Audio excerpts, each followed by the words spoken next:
सिंध थी वो अरोड थी, जबकि सिंध का जो बंदरगाह था वो पोर्ट देवल था। ठीक है, तो बंदरगाह देवल था, ये हमने आपको बताया था, याद रखिएगा आप लोग अच्छे से। अच्छा, एक और बात जो आपको यहाँ ध्यान रखनी है कि पहली बार जजिया कर यहीं पे आरोपित किया गया था। क्या आरोपित किया गया था? जजिया कर। तो अगर कभी आपसे पूछ लिया जाए कि सबसे पहली बार जजिया कर कब आरोपित किया गया, जजिया जानते हैं? तो सिंध में ही जजिया कर सबसे पहले लगाया गया था। क्या होता है जजिया? पिलग्रिमेज अलग होता है। हाँ बोलिए बोलिए, क्या होता है सलोनी? जजिया। अच्छा, चार कर होते हैं, जजिया, जकात, खराज और खुम्स। क्या क्या? अच्छा, बहुत एंटरटेनिंग है मध्यकालीन भारत, थोड़ा मजे से पढ़िए आप लोग, मतलब ओवरबर्डन ना लेके अपना ज्ञान बढ़ाइए, बस ऐसे ही समझ लीजिए। क्या बात की हमने? जजिया, बहुत आते हैं, एक है जकात, एक है खराज, एक है खुम्स। ठीक है, तो आपको देखिए ध्यान रखना है, जजिया जो है ना, क्या है जजिया? तो जजिया टैक्स है क्या? हाँ, करने गए हम यात्रा। हाँ, हिंदू भी हैं हम।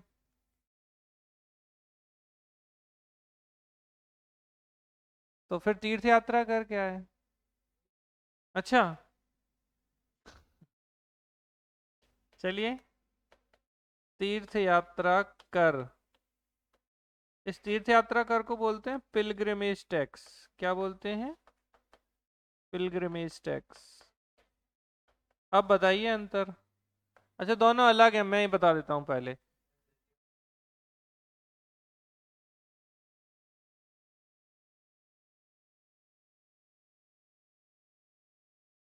क्या? हाँ हाँ, बोलो बोलो। अरे बोलो भाई। हाँ, एक हद तक बात सही कही है, थोड़ा और क्लेरिफाई करो, मजा नहीं आया। देखो, बहुत सिंपल सी बोला जाए तो नॉन मुस्लिम से लिया जाने वाला कर, बस। क्या बताना है? नॉन मुस्लिम से।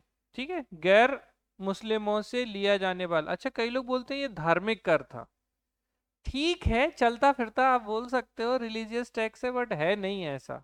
अब रिलीजियस है तो कैसे रिलीजियस है, मुद्दा हम यही प्रश्न पूछते हैं फिर।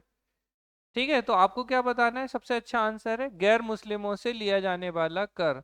तो मुस्लिम्स के अलावा जो भी लोग होते थे उन्हें जजिया कर देना होता था। ठीक है, एक चीज। तो जजिया कर सबसे पहली बार भारत में अगर हम बात करते हैं तो कहाँ? सिंध प्रांत में। और सिंध में किसने लगाया था? मोहम्मद बिन काशिम। तो मोहम्मद बिन काशिम जो हैं, और ध्यान रखना मोहम्मद बिन तुगलक मत बना देना एक समय के बाद इन्हें।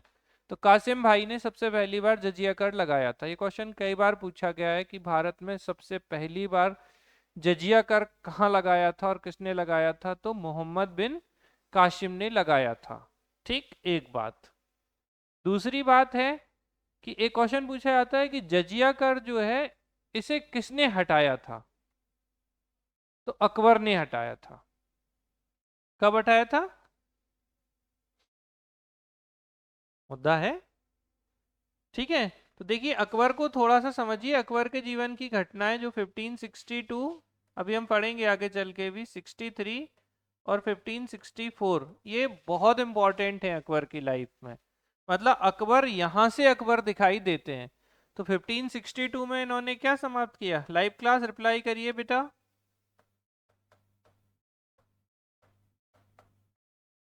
लाइव रिप्लाई नहीं कर रहे हैं आप लोग।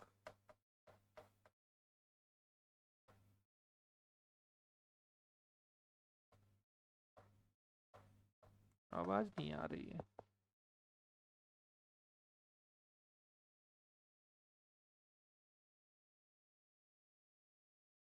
हमें दूसरा ब्लूटूथ कनेक्ट आ रही है आवाज? बोलो जरा एक बार। ब्लूटूथ, मुझे आवाज नहीं आ रही। हाँ तो वो ब्लूटूथ चेंज कर दो ना, वो चार्ज नहीं है शायद ये।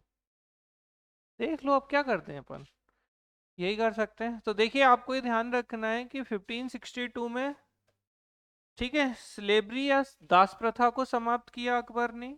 1563 में, देखो ऐसे याद रखो, 63 तीर्थ, 63 में तीर्थ यात्रा कर और 64 में जजिया कर को समाप्त किया था। किसने किया ये सारे? तो आपको ये ध्यान रखना है, ठीक है। तो एबोलिशन ऑफ स्लेवरी, तो दास प्रथा को 62 में, 63 में तीर्थ यात्रा कर, एबोलिशन ऑफ पिलग्रिमेज टैक्स, और 64 में जजिया कर को समाप्त किया था। ये सारे काम किसने किए हैं? ये अकबर ने किए हैं। ठीक है, अकबर के दो काम और हैं जो मैं आपको बताऊं, जो एग्जाम में बहुत आते हैं। एक है 1582 और एक है 1583। ठीक है, तो 1582 में इन्होंने क्या लेके आई है? दीने इलाही। और 1583 में हिजरी संबत। ये सारे के सारे क्वेश्चंस जो हैं वो पूछे गए हैं। लाइव में कोई रिप्लाई करो एक बार और, लाइव क्लास बोल दो यार, कोई तो कुछ बोलो।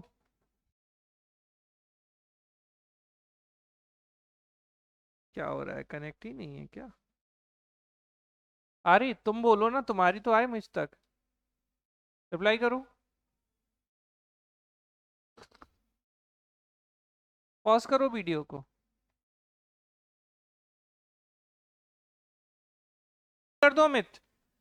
तो आपको देखिए ध्यान रखना है, मैंने जो आपको आंसर किया, सबसे पहले क्वेश्चन ये समझिए कि अगर आपसे पूछा जाए कि भारत में सबसे पहले जजिया कहाँ लगाया गया, तो सिंध में लगाया गया था, मोहम्मद बिन कासिम के द्वारा लगाया गया था ये। ठीक है, फिर अगर बोले जजिया कर को समाप्त किसने किया, तो अकबर ने जजिया कर को समाप्त कर दिया था। औरंगजेब ने फिर से जजिया कर लगा दिया था। अकबर ने समाप्त किया था, और आगे फिर अकबर के बाद कौन आएंगे? जहांगीर, जहांगीर के बाद शाहजहां, फिर औरंगजेब। तो औरंगजेब ने फिर से जजिया कर लगा दिया था। फिर एक क्वेश्चन पूछा जाता है कि हिंदुओं पे जजिया कर किसने लगाया? ठीक है, हिंदुओं पे तो फिरोज शाह तुगलक थे। फिरोज शाह तुगलक ने हिंदुओं, सॉरी हिंदू कह रहे हैं हम, सॉरी ब्राह्मणों पे, हिंदू कह रहे हैं।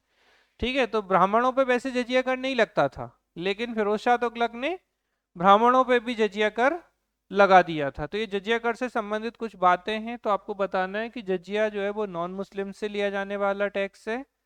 ठीक, एक किसने लगाया? मोहम्मद बिन कासिम ने सिंध में लगाया था। दो, अकबर ने इसे 1564 में समाप्त किया था। औरंगजेब ने इसे दोबारा से लगा दिया था। और अगर आपसे पूछा जाए कि ब्राह्मणों पे जजिया लगाने वाला कौन था, तो ब्राह्मण्स पे कौन? फिरोज शाह तुगलक जो था, उसने जजिया कर लगा दिया था। ये क्वेश्चंस हैं जो आपसे पूछे गए हैं, ध्यान रखिएगा। ठीक है, और खुम्स जो है ये एक आध बार पूछा गया है, तो लूट समझते हैं ना, लूट का जो माल होता है वो खुम्स कहलाता है। ठीक है, तो जजिया, जकात, खराज और खुम्स, ये जो चारों कर थे ना, ये तुगलक के द्वारा लगाए गए थे। इसने सल्तनत काल के बाकी सभी करों को समाप्त करके, ठीक है, तो चार ही टैक्स बचा के रखे थे, वो थे जजिया, जकात, खराज और खुम्स। तो वो किसने? फिरोज शाह तुगलक ने। ठीक है, ध्यान रखेंगे अच्छे से। तो ये कुछ बातें हैं जो हमने आपको बताई। तो एक तो हमने आपको बता दिया सिंध, फिर हमने महमूद गजनबी की बात की थी। तो महमूद गजनबी जो था, इसने भारत पे 17 बार आक्रमण किया, और सबसे इम्पोर्टेंट जो इसका इन्वेजन था वो 1025 में कौन सा मंदिर? सोमनाथ मंदिर पर किया गया आक्रमण था। इसने जयपाल को हरा दिया था, जयपाल भाग गए थे, और जयपाल भागने के बाद, जब जयपाल भाग गए थे, तो चंदेल शासक विद्याधर ने इनकी हत्या करवा दी थी। और इस बात से महमूद गजनबी इनसे नाराज हो गया था, और उसी के बाद विद्याधर और महमूद गजनबी के बीच में विवाद होता है, और फाइनली विद्याधर ने क्या किया था? सफल प्रतिरोध किया था। तो successful resistance of Mahmud Ghaznavi किसने किया? विद्याधर ने किया था। और मैंने आपको बताया था कि विद्याधर जो थे वो क्या थे? चंदेल वंश के सबसे शक्तिशाली, most powerful ruler of Chandela dynasty. और ध्यान रखना है, कंदरिया महादेव मंदिर इन्हीं ने बनवाया था। ठीक है, इतनी बातें आप ध्यान रखेंगे। फिर हमने महमूद गजनबी के बाद मोहम्मद गौरी की बात की थी। तो गौरी के बारे में हमने आपको बताया था, क्या क्या बताया गौरी के बारे में। एक हमने आपको बताया था तराइन फर्स्ट 1191, तराइन सेकंड 1192, चंदावर 1194। ये तीन युद्ध तो बहुत इंपॉर्टेंट हैं जो आपको ध्यान रखने हैं। तो पहला जो युद्ध था वो 1192 में पृथ्वीराज चौहान और गौरी के बीच में, जिसमें पृथ्वीराज चौहान जीते थे और गौरी हारा था। दूसरे में उल्टा कर दो, गौरी जीता पृथ्वीराज चौहान हारे। और तीसरा जो युद्ध था इसका महत्वपूर्ण, वो 1194 में चंदावर था, जिसने इसे जयचंद को चंदा दिखा दिया था। ठीक है, और इसके सिक्कों पर किसका अंकन है, तो लक्ष्मी जी की पिक्चर इसके सिक्कों पे मिलती है और मोहम्मद बिन साम दूसरी तरफ इसके सिक्कों पे लिखा हुआ है। ठीक है, फिर गौरी के जो चार इंपॉर्टेंट दास थे उनके नाम थे कुतुबुद्दीन ऐबक, बख्तियार खिलजी, बोलो जल्दी से, ताजुद्दीन यलदौज और नासरुद्दीन कुबाचा। ठीक है, जिनमें से कुतुबुद्दीन ऐबक जो हैं वो आगे किसकी स्थापना करेंगे, गुलाम वंश की स्थापना करेंगे 1206 में, याद है। तो 1206 में ये गुलाम वंश की स्थापना करते हैं, कौन, कुतुबुद्दीन ऐबक। ठीक है, और इन्हीं ने, कुतुबुद्दीन ऐबक ने कुतुब मीनार का निर्माण प्रारंभ कराया था अपने गुरु कुतुबुद्दीन बख्तियार काकी की याद में, और कंप्लीट कराया था इल्तुतमिश ने। इसके अलावा अगर आपसे पूछा जाए कि इससे संबंधित और कौन से शासक थे, तो फिरोज शाह तुगलक भी इससे संबंधित थे। और लोधी कौन से थे, सिकंदर लोधी। ठीक है, इससे संबंधित रहे हैं। तो चार शासक जो इससे संबंधित रहे कुतुब मीनार से, ये मैंने आपको बताया था। फिर गौरी जो है, गौरी के जाने के बाद ऐबक, ऐबक के साथ में पृथ्वीराज चौहान ने 1182-83 में महोबा पर आक्रमण किया था। उस समय महोबा के शासक कौन थे, परमार्दी देव या परिमल देव थे, और इन्हें हरा दिया था। इन्हीं के सेनापति आला और उदल थे। उसके बाद अगर आप आगे बढ़ते हैं तो आगे बढ़ने पे क्या स्थिति बनती है कि 1202-1203 में कुतुबुद्दीन ऐबक जब कलिंजर पर आक्रमण करेगा तो परमार्दी देव को हरा देगा, और बाद में चंदेल वंश का जो रीजन है, जेजाक भुक्ति या बुंदेलखंड का ये क्षेत्र, दिल्ली सल्तनत में ऑक्युपाई कर लिया जाएगा। और इस तरीके से दिल्ली सल्तनत 1206 में स्टार्ट होगी। फिर हमने आपको बताया था कि टेन्योर थे इनके कुछ कुछ, क्या टेन्योर बताए थे, तो चार पांच जो वंश थे, जल्दी बताइए कौन कौन से, गुलाम, स्लेव डायनेस्टी, खिलजी, तुगलक, सैयद और लोधी। जल्दी से टेन्योर बता दीजिए। 1206 से 1290, 1290 से 1320, 1320 से 1414, और 1414 से 1451, और 1451 से 1526। ये सब मैंने आपको बता रखा है। अब इसके बाद फिर मैंने कहा था कि सबसे कम समय तक, तो मिनिमम टेन्योर किसका, खिलजी, और मैक्सिमम तुगलक। ठीक है, अब आप आराम से कम से ज्यादा से कम जो भी आता है क्वेश्चन ढंग से पढ़ना, असेंडिंग ऑर्डर है कि डिसेंडिंग ऑर्डर है कि क्रोनोलॉजिकल ऑर्डर है, तो जो पूछे उसका आंसर करना। ठीक है, फिर इन सब के फाउंडर बताओ जल्दी से, गुलाम के, कुतुबुद्दीन ऐबक, खिलजी, कौन है, हाँ तो गयासुद्दीन नहीं बताना, जलालुद्दीन फिरोज खिलजी। तो जलालुद्दीन फिरोज खिलजी, गयासुद्दीन तुगलक, खिज्र खां और बहलोल लोधी, यही थे। इनके तीनों शासक बताओ, बहलोल, सिकंदर और इब्राहिम, यही थी स्थिति। और इब्राहिम लोदी की क्या कहानी थी, 21 अप्रैल 1526, कौन सा युद्ध, पानीपत फर्स्ट, किनके बीच, इब्राहिम लोदी, और दूसरी तरफ थे बाबर, और बाबर ने इन्हें हरा दिया था, और मुगल वंश की स्थापना हो जाएगी 1526 में। इतना आप बिल्कुल अच्छे से याद रखिएगा। अब देखिए, अगर आपसे पूछा जाए कभी भी कि बहलोल लोधी जो थे इनका टेन्योर कब से कब तक होगा, तो 1451 से 1489 तक, और 1489 से लेके 1517 तक इनका, और 1517 से लेके 1526 तक इनका। टेन्योर एन्योर नहीं आता है तो इतना ज़्यादा परेशान, मतलब ऐसे टेन्योर याद नहीं करना है, बट इतिहास याद रखने में ये टेन्योर काम आते हैं। मैं अपनी सुविधा के लिए लिख रहा हूँ, आपकी नहीं, ठीक है। ऐसे मान लीजिए, मतलब आपको बताने में आसानी होगी। देखो बहलोल लोधी जो थे, इन्होंने बहलोली सिक्का चलाए थे। कुछ नहीं, बहलोल लोधी, बहलोली सिक्के, कोई समस्या नहीं। ये अफगानी थे। क्या थे ये? अफगानी थे। तो अगर कहा जाए दिल्ली सल्तनत पर शासन करने वाला पहला अफगान वंश, या दिल्ली पे शासन करने वाला पहला अफगान वंश कौन होगा? लोधी डायनेस्टी। ठीक है, याद रखेंगे, ये क्वेश्चन पूछा गया है, अच्छे से ध्यान रखिएगा। ये बड़ा सीधा सज्जन व्यक्ति था बहलोल लोधी। अपने जो भी अधिकारी होते थे उनके साथ ही जमीन पे बैठ जाया करता था और एक एक करके किसी के भी घर खाना खा पी के आ जाया करता था। तो इसके, और जो भी इनके अधिकारी थे उनके मध्य, या गवर्नर जो थे इनके, कोई विवाद इनके साथ, अमीरों के साथ इसका नहीं हुआ, क्योंकि इसने बढ़िया व्यवहार किया। जब इसका बेटा बहलोल लोधी आता है के बाद सिकंदर लोधी आता है, तो ये थोड़ा सा ऊंची नाक वाला व्यक्ति था, तो इसने दूरी बना के रखी, और दूरी बना के रखने के चक्कर में इसके जो अमीर थे इससे गुस्सा हो गए थे। बट आपको सिकंदर लोधी के साथ में जो चीजें याद रखनी है, एक, आगरा शहर का संस्थापक यही है, तो फाउंडर ऑफ आगरा सिटी। तो 1504 में इसने आगरा शहर की स्थापना की थी। ये बहुत बार पूछा गया है कि आगरा शहर की स्थापना किसने की, तो सिकंदर लोधी ने आगरा शहर की स्थापना की थी। ये बहुत इंपॉर्टेंट क्वेश्चन है, ठीक है।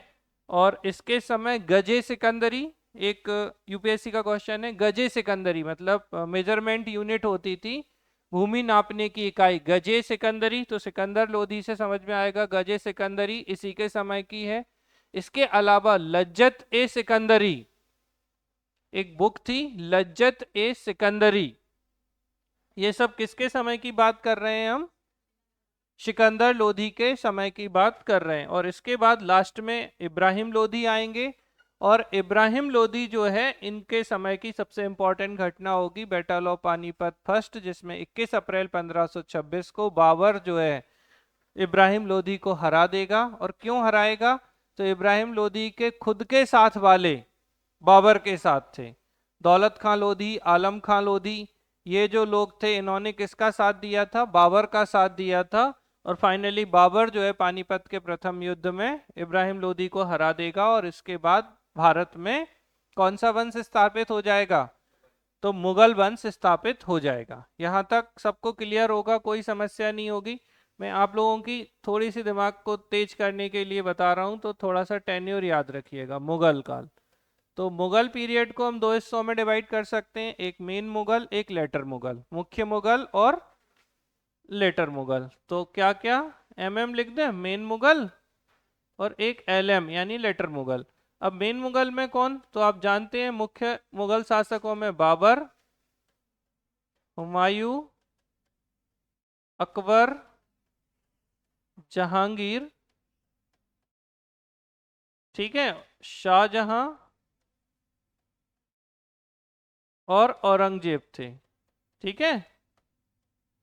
कौन कौन थे? बाबर, हुमायूं, अकबर, जहांगीर, शाहजहां, औरंगजेब। ये जो मुख्य मुगल का टाइम पीरियड है, मैं इस तरफ लिख रहा हूं तो मिक्स मत करिएगा, 1526 से लेके 1707 तक, 1526 से 1707 तक। आप ऐसे समझिए कि बाबर के शासक बनने से लेके औरंगजेब की डेथ तक का जो टाइम पीरियड है, ये आपका मेन मुगल का टाइम पीरियड या मुख्य मुगल से संबंधित टाइम पीरियड माना जाता है। और इसके बाद अगर आप देखेंगे तो 1707 से लेके 1857 तक का जो टाइम पीरियड है, ये उत्तर मुगल या लेटर मुगल का है। तो मुख्य मुगल समझ में आए आपको कि मुख्य मुगल शासकों में कौन है? तो 6 मुगल शासक जो हैं, बाबर, हुमायूं, अकबर, जहांगीर, शाहजहां और औरंगजेब। तो देखो एक बार इतना सड़ा क्वेश्चन पूछा था, जहांगीर किन का बेटा था? और बड़ी क्वेश्चन एक बार पूछा था, जहांगीर किन के बाद आया? अरे मेरे बाद आया। हाँ, बाबर, हुमायूं, अकबर, जहांगीर, शाहजहां, औरंगजेब। देखो ऐसे ऐसे पिताजी बेटे करके याद करो। बाबर का बेटा हुमायूं, हुमायूं का बेटा अकबर का बेटा, जहांगीर का बेटा शाहजहां, यही था खुर्रम। इसी का असली नाम खुर्रम था। ये खुर्राया रहता था, इसके सामने राजा भाग जाते थे लड़के बिना। और इसका बेटा और बड़ा वाला खुर्राटा था फिर, तो इसका बेटा था औरंगजेब। ठीक, तो इनके आपको ध्यान रखना है। अब इनके टेन्योर की हम बात करें तो देखिए, बाबर का तो हम लोगों ने कल ही देखा 1526 से 30, और इनका बेचारे ये परेशान प्राणी है, 1530 से 55 सीधा लिख रहे हैं लेकिन ऐसा है नहीं, 30 से 40 है और 55 से 56 है, बीच में 15 साल बेचारे, ठीक है, शेरशाह सूरी वाले रहेंगे। बढ़िया। इसके बाद तो याद रख लेंगे 30 से 40 और 55 से 56। ठीक है। अब अकबर आ जाएंगे 1556 से लेके 1605 तक। इसके बाद जहांगीर आ जाएंगे 1605 से 1627 तक। इसके बाद शाहजहां 1627 से लेके 1658 तक। और इसके बाद औरंगजेब 1658 से लेके 1707 तक। और यहाँ हो जाती है इसकी डेथ। किसकी डेथ? औरंगजेब की। और औरंगजेब की डेथ से ही जहां से उत्तर मुगल शुरू होता है ना, हम मतलब हम क्या, बहुत सारे इतिहासकार जो हैं कहते हैं कि अब यहां से आधुनिक भारत शुरू हो जाता है, मॉडर्न इंडिया। ठीक है, तो यानी ओवरऑल आपने क्या समझा कि 712 एडी से 1707 एडी तक की जो घटनाएं हैं वो आपकी मध्यकालीन भारत की हैं, और इसके बाद आपका मॉडर्न इंडिया या आधुनिक भारत शुरू हो जाएगा। इतनी बात क्लियर होगी। अब देखो बाबर के समय की बातें जो आपको याद रखनी है। देखो बाबर का हमने आपको चारों युद्ध बता दिए थे, कौन कौन से। मैं एक फ्लो में आपको बहुत सारी चीजें सिखा रहा हूँ, तो थोड़ा सा कंसंट्रेट रहिएगा। कम समय में ज्यादा पढ़ने का यही एक तरीका है, क्योंकि पेपर के पहले ही कराना है मुझे। पेपर होगा ही तब जब, अब तो एडमिट कार्ड भी जारी हो गए हैं तो अब तो कोई संभावना ही नहीं है। 1526 में पानीपत फर्स्ट। ठीक। 1527 में एक अलग पेज ले लेते हैं हम, तो जैसे कि अब देखो बाबर की बस इतनी बातें आती हैं जो हम बात कर रहे हैं। बाबर का टेन्योर 1526 से 30 तक। 1526 बोलो जल्दी। पानीपत, ये तो बहुत पढ़ लिया, अब नहीं बोलते हैं। 1527 पानी पीने के बाद क्या किया? खाना खाया। 1528 चंदेरी। और 1529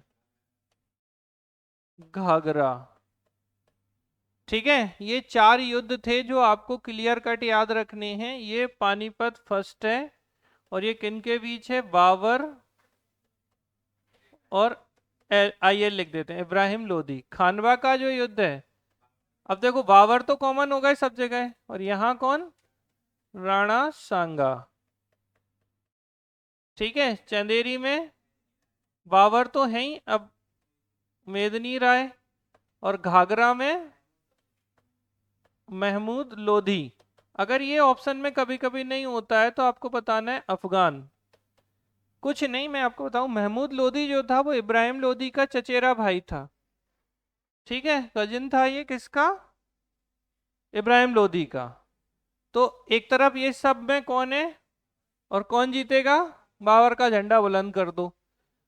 तो ये तो एक चीज हो गई आपकी, चारों युद्ध ये खूब पूछे जाते हैं। अब जैसे पहली बार बाबर ने जिहाद का नारा कहाँ दिया, तो अगर आपसे पूछा जाए जिहाद कहाँ दिया, ठीक है, तो खानवा में दिया था, ये पूछा जाता है। राणा सांगा से जीत नहीं पाते इन्होंने, मतलब क्या किया? जिहाद का नारा दिया और मारो काफिरों को, इस तरीके की चीजें करके अपनी सेना में जोश खरोश भर दिया था। बाबर ने पानीपत के प्रथम युद्ध में तुलगुमा युद्ध पद्धति का प्रयोग किया था। ये पूछा जाता है कि किसका किया था, तो तुलगुमा युद्ध पद्धति का प्रयोग किया था। ठीक है, और तुलगुमा में आप ऐसे समझ लो जैसे ये कोई विपक्षी सेना है, ये अपोजिशन है। ठीक है, अब बाबर की सेना इस तरीके से आक्रमण करती थी, एक सेना ऐसे जाएगी, एक सेना ऐसे आएगी, और एक सेना पीछे से आएगी। अब भागो भाई, कहाँ जाओगे, तो पूरे तरीके से नष्ट कर देगी सामने वाली पार्टी को। तो ये विरोधी सेना होती थी, इसको इस तरीके से घेर के मार दिया जाता था। ये कहलाती थी आपकी तुलगमा युद्ध पद्धति। ठीक है, तो तुलगमा वॉरफेयर जो है कहलाती थी ये। ठीक है, जैसे पूछा जाता है कि पानीपत के प्रथम युद्ध में बाबर की विजय के कारण, तो कुशल नेतृत्व, योग्य सेनापति था ये, तोपों का प्रयोग भी किया था इसने। ठीक है, तुलगमा युद्ध पद्धति का भी प्रयोग किया था। तो ये सब क्वेश्चंस ऐसे आते हैं। ये 4 महत्वपूर्ण युद्ध हैं बाबर के। और इसके बाद आपको मैंने कल बताया था 1530 में इसकी डेथ हो जाती है। डेथ कहाँ हुई, आगरा में। और इन्हें आराम करने, लगातार लड़ी तो रहा है सामने वाला बेचारा, तो आराम बाग में इन्हें दफना दिया जाता है। बाद में इनकी इच्छा अनुसार इन्हें काबुल अफगानिस्तान में इनका मकबरा बना दिया जाता है। बाबर की जो ऑटोबायोग्राफी है वो है तुजुक ए बाबरी। ये भी बहुत बार पूछी गई है कि तुजुक ए बाबरी किसकी आत्मकथा है या ऑटोबायोग्राफी है। तो बाबर की है। और ये किस में थी, तो टर्किश या तुर्की भाषा में थी ये। ठीक है, फिर इसी का ट्रांसलेशन किया गया, किसका, तुजुक ए बाबरी का, फारसी या पर्सियन में। तो पर्सियन में जो ट्रांसलेशन किया गया था वो किया था अब्दुल रहीम खाने खाना ने। तो अब्दुल रहीम खाने खाना ने अकबर के कहने पर इसका फारसी अनुवाद किया था। ठीक है, तुजुक ए बाबरी का। तो इसका फारसी अनुवाद क्या कहलाता है, बाबरनामा। ठीक है, तो बाबरनामा जो है वो क्या है, तुजुक ए बाबरी का पर्शियन ट्रांसलेशन है। किसने किया, अब्दुल रहीम खाने खाना ने किया, अकबर के समय किया था। और टर्की भाषा में या तुर्की भाषा में ये शुरू में लिखी गई थी। ये कैसी थी, ऑटोबायोग्राफी या आत्मकथा थी। किसकी आत्मकथा है, तो बाबर की आत्मकथा है। इतने क्वेश्चंस हैं जो बाबर से आते हैं। और एक आप जानते हैं बाबरी मस्जिद, जो मोस्ट डिस्प्यूटेड पॉइंट है। तो अकबर बाबर के समय में अयोध्या में एक बाबरी मस्जिद का निर्माण किया गया था। इसका निर्माण मीर बाकी ने करवाया था। बाबर के समय किसने, मीर बाकी ने करवाया था। और यहीं आपको पता है ये राम मंदिर जो है वर्तमान में स्थित है। ठीक है, तो ये राम मंदिर और जो अयोध्या मस्जिद का जो विवाद था, राम जन्मभूमि विवाद, यही मस्जिद है वो कौन सी, बाबरी मस्जिद, जिसका ढांचा जो था वो आपको पता हो तो लाल कृष्ण आडवाणी जी को जानते हैं आप लोग। ठीक है, हाँ, तो पूर्व उप प्रधानमंत्री लाल कृष्ण आडवाणी और उनके साथ जो था, तो ये सब इन्हीं से संबंधित रहे हैं। आई होप आप लोगों को बाबर क्लियर होंगे। तो ये पूरी कहानी है। क्योंकि चारों युद्ध एग्जाम में आते हैं इसलिए मैंने एक ही स्लॉट में आपको बता दिए हैं। और बाबर के डेथ के बाद 1530 में आप पीछे आ जाइए, तो अब कौन बनेंगे शासक, हुमायूं बनेंगे। 1530 से 38 तक तो जीवन बढ़िया चल रहा था। 39 में इनका जीवन में संकट आना शुरू होता है। जब कौन आ जाता है, शेरशाह सूरी जो है वो आ जाता है। तो पहले इनका चौसा का युद्ध होता है।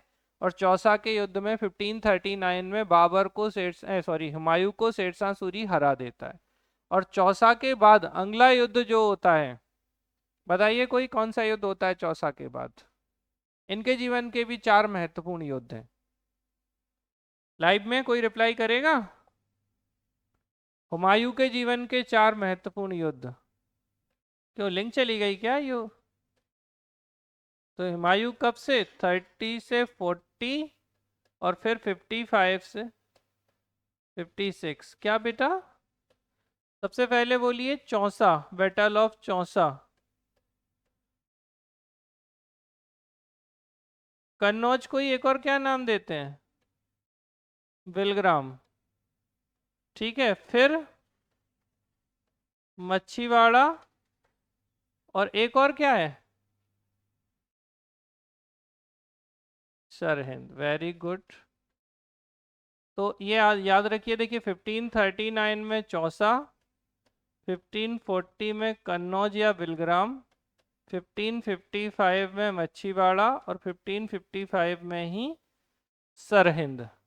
तो ये जो युद्ध हैं ये होते हैं, देखो चौसा और कन्नौज या बिलग्राम, ये तो किन के बीच थे, एक तरफ हुमायूं थे और दूसरी तरफ कौन है, शेर शाह सूरी और हुमायूं के बीच में हुए हैं, जिनमें दोनों युद्धों में शेरशाह सूरी जो हैं वो जीत जाते हैं। शेरशाह सूरी का वास्तविक नाम क्या था, फरीद, और इन्होंने शेर को मारा था। तो बहार खां लोहानी थे जिनकी बचाई थी जान इन्होंने, तो उन्होंने बहार खां लोहानी ने कहा था तुम शेर खाओ। तो फरीद वास्तविक नाम, शेरशाह शेर खां टाइटल, और जब ये युद्ध जीत जाते हैं चौसा का युद्ध, तो उसके बाद ये अपने आप को बोलते हैं शेरशाह सूरी। ठीक है, ये जो दो युद्ध थे ये आपको ध्यान रखना है। एक था मच्छीवाड़ा। अब देखो बेचारा हुमायूं का अर्थ पता क्या होता है, फॉर्च्यूनर, भाग्यशाली, और इससे बड़ा दुर्भाग्यशाली कोई नहीं था। मुगल में पैदा होने के बाद भी ये जीवन भर भटकता रहा। पहले 30 से 38 तक तो ठीक ठाक था, चौसा के युद्ध में हार गया।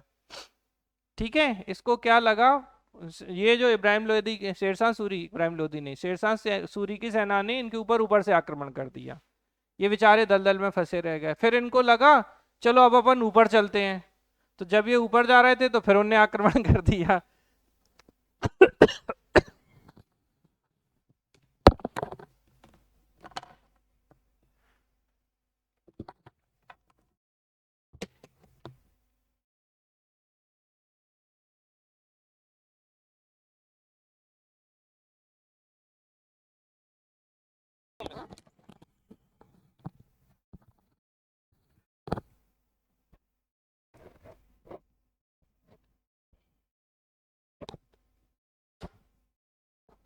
तो आपको जो ध्यान रखना है, इनके 4 महत्वपूर्ण युद्ध हैं। चौसा में भी ये हारते हैं, कन्नौज या बिलग्राम में हारने के बाद इनका आगरा इनसे छीन लिया जाता है, और फिर ये भटकते रहते हैं। जिनका नाम फॉर्च्यूनर था, भाग्यशाली जिनको कहा जाता है, ये हुमायूं बहुत बड़े दुर्भाग्यशाली थे। 15 साल भटकते रहे, जैसे तैसे सेना फिर से बनाई, और 1555 में जाके ये मच्छीवाड़ा का युद्ध करेंगे इब्राहिम सूर के साथ। किसके साथ, मच्छीवाड़ा के युद्ध में ये किसको हराएंगे, इब्राहिम सूर को। तो इब्राहिम सूर को हरा देंगे ये, ठीक है, नीचे की तरफ कर दिया। और लास्ट में सिकंदर सूर, किसको, सिकंदर सूर को हरा देंगे, और दोबारा से अपनी सत्ता 1555 में प्राप्त करेंगे। और 56 में जाके बेचारा जो दीने पनाह लाइब्रेरी थी, ठीक है, कौन सी थी, दीने पनाह, बेसिकली जो नगर बनाया था उसकी सीढ़ियों से ये लुढ़क कर क्या होगा, गिर जाएगा और इसकी डेथ हो जाएगी। तो बड़े प्यार से इनके बारे में कहा जाता है ये जीवन भर लुढ़कता रहा और इसकी मृत्यु लुढ़क कर ही हो गई। तो ये थे हमारे हुमायूं साहब, और हुमायूं के ऊपर एक बुक लिखी गई जिसका नाम है हुमायूं नामा। ठीक है, तो हुमायूं नामा ऑटोबायोग्राफी नहीं है, ठीक है, पहली चीज तो फिर किसने लिखी, तो इसकी जो बहन थी गुलबदन बेगम, इन्होंने हुमायूं नामा की रचना की थी। ठीक है, समझ में आ रही है बात। तो हुमायूं से संबंधित 4 महत्वपूर्ण युद्ध हैं, चौसा, कन्नौज या बिलग्राम, मच्छीवाड़ा, इब्राहिम सूर से, और सरहिंद सिकंदर सूर से। थोड़ा सा आप शेरशाह सूरी को समझ लीजिए। देखिए शेरशाह सूरी जो है 1540 से 45 तक शासक रहेंगे। एक छोटे से टेन्योर में इन्होंने जो किया वो भारत में कोई शासक नहीं कर पाया, इसीलिए इन्हें क्या बोलते हैं, अकबर का पूर्वगामी, प्रिकर्सर ऑफ अकबर कहा जाता है। अकबर ने बहुत सारी योजनाएं इन्हीं से ली। इन्हीं का जो रुपया था चांदी का, आज जो हम करेंसी देखते हैं, रुपया जो देखते हैं, वो इन्हीं के चांदी के रुपया से प्रेरित है। एक ये क्वेश्चन बहुत आता है एग्जाम में, आपको ध्यान रखना है कि रुपया किसने चलाया, तो रुपया जो है वो शेरशाह सूरी ने चलाया। इसके अलावा दाम, ठीक है, तांबे का जो दाम था वो इन्होंने ही चलाया, और अकबर के समय में भी ये दाम कंटिन्यू रहा है। किसने चलाया, शेरशाह सूरी ने। ठीक है, अच्छे से ध्यान रखना है। भूमि नापने के लिए इन्होंने बंदोबस्त प्रणाली भी शुरू की थी, जिसे अकबर ने एज इट इज अपना लिया था आगे चल के। इन्होंने सड़क ए आजम या शेरशाह सूरी मार्ग, जीटी एक्सप्रेस सुना है? तो जीटी रोड जो है, ग्रांड ट्रंक रोड, बाद में नाम कर दिया गया था। ये क्या था? सड़क ए आजम या शेरशाह सूरी रोड, वो किसने चलाई? शेरशाह सूरी ने चलाई थी। और इनके जीवन का अंतिम अभियान जो था वो कलिंजर था। क्या था इनके जीवन का अंतिम अभियान? कलिंजर था। अच्छा, एक गलती राजा जरूर करते हैं यहाँ पे, इनको भी एक महारानी पसंद आ गई थी, तो उनके चक्कर में इन्होंने कलिंजर अभियान किया। बहुत समय तक ये घेरा डाले रहे, लेकिन ये कलिंजर जीत नहीं पा रहे थे। तो फिर इन्होंने एक फायर आर्म्स, एक हथियार जो था ऐसे गोला, और किले की दीवार पे फेंका, लेकिन वो दीवार पे टकराया, लेकिन वो फटा नहीं। ये दुर्भाग्यशाली थे कि वो आके इनके पास आके फट गया। तो बेसिकली उसका नाम उक्का या इक्का था। क्या था? उक्का भी कहीं कहीं लिखा होता है, कहीं कहीं लिखा होता है इक्का। क्या? इक्का या उक्का? तो ये जो यू डबल के उक्का था ना, फायर आर्म्स, ठीक है, तो ऐसे याद रखने के लिए उक्का से शेरशाह सूरी में हो गया टुक्का। ठीक है, तो उक्का फटने से शेरशाह सूरी घायल हो गए और बाद में इनकी डेथ हो जाती है। इन्हें पता था कि इनके लल्ला अल्लाह कुछ करने वाले नहीं है, तो इसने अपना मकबरा खुद बनवा लिया था। तो शेरशाह सूरी का मकबरा सासाराम बिहार में है। ये बहुत इंपॉर्टेंट है, ये बहुत बार पूछा जाता है कि इनका मकबरा कहाँ है। तो सासाराम बिहार में इनका मकबरा है, और बीच में मकबरा है, चारों तरफ पानी भरा हुआ है। और इसी की प्रतिकृति को कहाँ लिया गया है? ठीक है, तो ताजमहल में लिया गया है। तो क्या क्या क्वेश्चन हुए? शेरशाह सूरी, वास्तविक नाम फरीद, टाइटल शेर खां, और बाद में शेरशाह सूरी, रुपया और दाम, मकबरा सासाराम बिहार। ठीक है, दो युद्ध, चौसा और कन्नौज। 1539 में चौसा हुमायूं को हराया, 1540 में कन्नौज या बिलग्राम फिर से हुमायूं को हराया, शासक बने, शेरशाह सूरी का टाइटल लिया, सड़क ए आजम बनाया, ठीक है, या जीटी रोड जिसे हम कहते हैं, या शेरशाह सूरी मार्ग चलाया इन्होंने। ठीक है, इतनी बातें आपको ध्यान रखनी है। किससे संबंधित? शेरशाह सूरी से संबंधित। इसके बाद इनकी डेथ हो जाती है, इनका बेटा शासक बनता है। बेटा ऐसे ही बुद्धू सा था, तो उसके जो साले हैं वो शासक बन जाते हैं, मतलब वास्तविक रूप में। और ये इब्राहिम सूर और सिकंदर सूर जो हैं वो वास्तविक शासक बन जाते हैं, ये शासक नहीं थे। तो फिर जब हुमायूं दोबारा से सेना वेना इकट्ठी करके आ जाता है, तो फिर ये मच्छीवाड़ा के युद्ध में इब्राहिम सूर को और सरहिंद के, देखो कैसे याद रखो, शाह से सिकंदर, शाह से सरहिंद, तो सिकंदर सूर को सरहिंद के युद्ध में हराएगा, मच्छीवाड़ा में इब्राहिम सूर को हराएगा, और बाद में फिर ये शासक बन जाएगा 1555 में, मतलब दोबारा से सत्ता स्थापित करेगा। और 56 में बेचारा दीने पना लाइब्रेरी जो थी उसकी सीढ़ियों से गिरेगा और इसकी डेथ हो जाएगी। ठीक, तो ये पूरी कहानी आपकी हुमायूं और शेरशाह सूरी से संबंधित थी। इनको आप ध्यान रखेंगे अच्छे से। तो हमने जो बातें की वो किन किन से संबंधित कर ली? दो मुगल शासक हमने कंप्लीट कर लिए, एक बाबर, एक हुमायूं। ठीक है, उसके बाद कौन आएंगे? अकबर। अब अकबर चूंकि ज्यादा है तो इतनी जल्दी कंप्लीट नहीं होंगे, इन्हें अपन होल्ड करते हैं। अब इन दोनों के मकबरे, बाबर का मकबरा कहाँ? काबुल अफगानिस्तान में। और हुमायूं का मकबरा आप जानते हैं कि दिल्ली में है। हुमायूं का मकबरा तो आपकी यूनेस्को की विश्व धरोहर सूची में भी है। तो हुमायूं का मकबरा दिल्ली में, और बाबर का मकबरा जो है वो काबुल अफगानिस्तान। दो मुगल शासक हैं जिनके मकबरे भारत के बाहर हैं। इनमें से एक है जहांगीर, जिनका मकबरा कहाँ है? शाहदरा, लाहौर में। ठीक है, जैसे अकबर का कहाँ है? सिकंदरा, आगरा में। आगरा के पास एक जगह है सिकंदरा। हुमायूं का आप जानते ही हैं, दिल्ली में है। ठीक है, शाहजहां आप सब जानते हैं, ताजमहल, इनकी पत्नी मुमताज और इनका मकबरा है। और औरंगजेब का औरंगाबाद। तो आराम से याद रख सकते हैं, औरंगजेब औरंगाबाद। ठीक है, शाहजहां ताजमहल कोई भूलने वाला नहीं है। हुमायूं का मकबरा दिल्ली में, ये सब जानते ही हैं। बाबर का आप सीख ही गए कि कहाँ है, काबुल में है। अब बचते हैं अकबर, तो अकबर का सिकंदरा आगरा में है, और जहांगीर का शाहदरा लाहौर में है। तो दो लोगों के मकबरे भारत के बाहर हैं, एक बाबर का काबुल में और एक जहांगीर का, ठीक है, तो लाहौर में। ये तो आपका देखो क्रम है, अभी तो सिर्फ इतनी बात क्लियर हुई, तो यहां तक हम पहुंचे कहां तक? औरंगजेब 1707 में इसकी डेथ, और इसके बाद जो पीरियड शुरू होगा 1707 में, यहाँ पर कौन, तो बहादुर शाह फर्स्ट शासक बनेंगे, और अंतिम रूप से यहाँ मुगल शासक में बहादुर शाह सेकंड जो 1857 की क्रांति में आएंगे, और मुगल पूरे तरीके से खत्म हो जाएंगे। तो यहाँ से तो हम किस में एंटर कर जाएंगे? मॉडर्न इंडिया में। ठीक, तो पहले आपको आई होप क्रम समझ में आ गया होगा, इनके फाउंडर समझ में आ गए होंगे, कुछ कुछ इंपॉर्टेंट बातें मैंने आपको बताई थी, जैसे कुतुबुद्दीन ऐबक की कुछ बातें बताई थी, बताइए जल्दी जल्दी अब। अच्छा, पहले ये पीछे तो नहीं छूट जाएगा आप लोगों का? क्रम ये है जो हम आगे पढ़े हैं। अब हम एक एक करके चीजों को देख लेते हैं। क्लियर हुआ यहाँ तक? पहले तो ये बताओ, या बहुत हैवी हो रहा है? नहीं हो रहा ना, आसान है, कुछ नहीं है ऐसा। तो अब हम लोग बात कर लेते हैं कि भाई क्या कहानी है चीजों की। तो आपको ये ध्यान रखना है कि जो चीजें हैं, मतलब क्या चीजें हैं?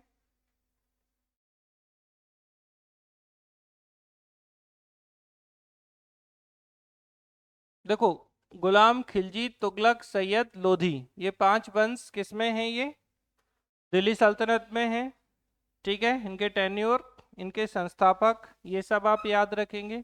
अब मैं आपको पीडीएफ पे एक एक करके बताऊंगा, थोड़ा लिखने का समय बचाएंगे। एक ओवरव्यू आप लोगों का दोनों डायनेस्टीज का बन गया होगा या नहीं बना? बन गया?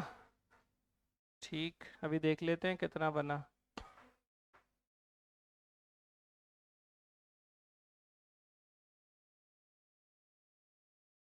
सल्तनत दिख रहा है कहीं?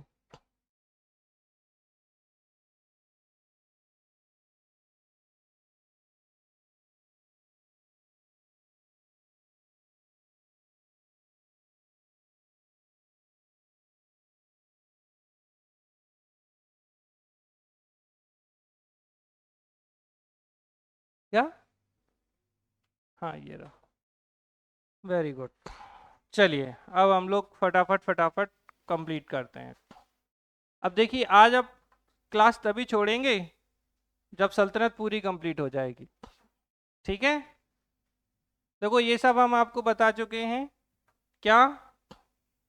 अच्छा चलो बता देते हैं थोड़ा सा। इस्लाम धर्म के प्रवर्तक हजरत मोहम्मद साहब हैं, ये हम सब जानते हैं। इनका जन्म 570 एडी में मक्का में हुआ था। हजरत मोहम्मद की मृत्यु 632 एडी में हुई थी। भारत का नाम हिंदुस्तान रखा था ईरानियों ने। ठीक है, यूनानी भारत को इंडिया कहते थे। यूनानी क्या कहते थे? ग्रीक। इंडिया। जबकि हिंदू शब्द का प्रयोग अरब, जो अरब से आए थे उन्होंने किया था। बोलते थे सिंधु के इस पार वो हैं, वो हिंदू हैं। ठीक है, समझ में आ रही है? और भारत पे पहला सफल मुस्लिम आक्रमण मोहम्मद बिन कासिम का 712 एडी में हुआ था। ठीक है, और अरब के शासक कौन थे? दाहिर थे। और यहीं पे इन्होंने क्या लगाया था मोहम्मद बिन कासिम ने? जजिया कर लगा दिया था। ठीक है, इन्होंने देवल पे विजय प्राप्त की थी। देवल इनका पोर्ट या बंदरगाह था। ठीक है, फिर अगर हम आगे बात करते हैं, ठीक, एक स्टैनले लैंडपूल थे। इन्होंने अरबों के सिंध पर आक्रमण की घटना को महत्वहीन माना था। तो इन्होंने क्या माना है? लैंडपूल जो इतिहासकार हिस्टोरियन हुए हैं, बोले महत्वहीन घटना है ये, इससे कोई फर्क नहीं पड़ता था। सिंध क्षेत्र पर जो अंतिम शासक था वो हिंदू ब्राह्मण था। ताहिर जो है ब्राह्मण है, आपको ऐसा लग रहा होगा कि ये मुस्लिम शासक है नाम से, लेकिन ये ब्राह्मण था। हमने आपको कल बताया भी था कि यहाँ पे क्या हुआ था, याद करो। अरे हम आपको क्या बता रहे थे? देखो, एक तो अलाउद्दीन खिलजी के समय क्या होगा, भूल जाते हैं। पद्मावती क्या कर लेंगी? जौहर करेंगी। यहाँ पे भी क्या दिखाई देगा आपको? सबसे पहली बार जौहर आपको दिखाई देगा अरब आक्रमण के समय, फिर आपको रानी पद्मावती अलाउद्दीन खिलजी के आक्रमण के समय, और फिर चंदेरी में। सिंपल। ठीक है, अरोड का युद्ध मैंने आपको बता ही दिया था। ठीक, फिर गजनबी के बारे में मैंने आपको, हाँ, एक याद रख लेना, उतबी। हालांकि अभी हम लोग वैसे भी पढ़ेंगे आर्किटेक्चर, इसको, लिटरेचर को। किताब उल यामिनी या तारीख यामिनी के लेखक थे कौन? उतबी। उतबी किसके दरबार में थे? महमूद गजनबी के दरबार से संबंधित थे। उतबी याद रखिएगा, महमूद गजनबी। ठीक है। इसके अलावा इनके दरबार में अल बरूनी भी था। ये पूछा जाता है कि अल बरूनी किसके साथ भारत आया, तो अल बरूनी जो है, क्या बुक है इसकी, तहकीक हिंद या तहरीक हिंद या तारीख हिंद, बहुत इंपॉर्टेंट किताब है ये। तो ये किसकी है, अल बरूनी की है। और आपको पता है सिंध के आक्रमण की जानकारी भी इससे प्राप्त होती है। ठीक है। फिर महमूद गजनवी ने कुल 17 बार आक्रमण किया। उद्देश्य लूटपाट करना था। 1025 में इसने सोमनाथ के मंदिर पर आक्रमण किया था और उसके समय का सर्वाधिक शक्तिशाली शासक विद्याधर था। ये सब हम आपको पढ़ा चुके हैं। अलबरूनी को थोड़ा सा देख लीजिए। अलबरूनी जो है तहरीक हिंद, अरबी भाषा में इसने बुक लिखी थी। 973 में इसका जन्म हुआ था। संस्कृत का ये विद्वान व्यक्ति था। खीवा देश का निवासी था। महमूद गजनबी के साथ ये भारत आया था। एक क्वेश्चन पूछा जाता है, पुराणों का अध्ययन करने वाला पहला मुस्लिम कौन था, जिसने पुराण पढ़े थे। तो पुराणों का अध्ययन करने वाला पहला मुस्लिम कौन है, अल बरूनी था। तो अल बरूनी जो है वो पुराणों का अध्ययन करने वाला पहला मुस्लिम था। इसके साथ ये खगोल विज्ञान, भूगोल, तर्कशास्त्र, गणित वणित, धर्मशास्त्र, इनसे कोई मतलब नहीं है। दो क्वेश्चन आप याद रखिए अलबरूनी के, दो नहीं तीन। एक, अलबरूनी किसके साथ भारत आया, महमूद गजनबी के साथ भारत आया। एक, इसकी बुक तहरीक हिंद या तहकीक हिंद है। दो, और तीसरा पुराणों का अध्ययन करने वाला ये पहला मुस्लिम था। ये तीनों क्वेश्चन पूछे जा चुके हैं। किससे संबंधित हैं ये, अलबरूनी से संबंधित है। फिर गौरी आया। अच्छा, गौरी का पहला जो आक्रमण था वो मुल्तान पे था। एक बार ये असिस्टेंट प्रोफेसर के एग्जाम में पूछा गया था। तो गौरी का, अब जैसे होता है ना ऑप्शन आते हैं तराइन फर्स्ट, तो इसने सबसे पहला आक्रमण 1175 में मुल्तान पे किया था। किसने, मोहम्मद गौरी ने। इसके बाद आपको पता है इसके सिक्कों पे एक तरफ लक्ष्मी जी, दूसरी तरफ से इसका मोहम्मद बिन साम लिखा था। 1178 में इसने गुजरात पे आक्रमण किया। हाँ, ये अच्छे से मैं भूल गया था इसको बताना, इसको आप ध्यान रखिएगा। 1178 में जब इसने गुजरात पर आक्रमण किया था ना, तो ये हारा था। क्योंकि कई बार आपको लगेगा कि नहीं ये तराइन फर्स्ट में ही पृथ्वीराज चौहान से पहली बार हारेगा, नहीं, इससे पहले ये गुजरात पर आक्रमण जब इसने किया था तो उस समय गुजरात के शासक थे मूलराज सेकंड। कौन थे, मूलराज सेकंड, इन्हें भीम सेकंड भी कह सकते हैं आप। इनके आक्रमण के समय नायिका देवी ने सैन्य नेतृत्व किया था और मोहम्मद गौरी की भारत में पहली पराजय थी। ठीक है। तो आपको याद रखना है कि इन्होंने कहां पर आक्रमण किया। तो 1175 पहला आक्रमण इसका कहां का था, मुल्तान का था।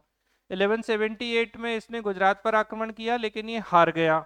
फिर इसके बाद 1191 में मोहम्मद गौरी हारते हैं पृथ्वीराज चौहान से। 92 में मोहम्मद गौरी जीतते हैं पृथ्वीराज चौहान से।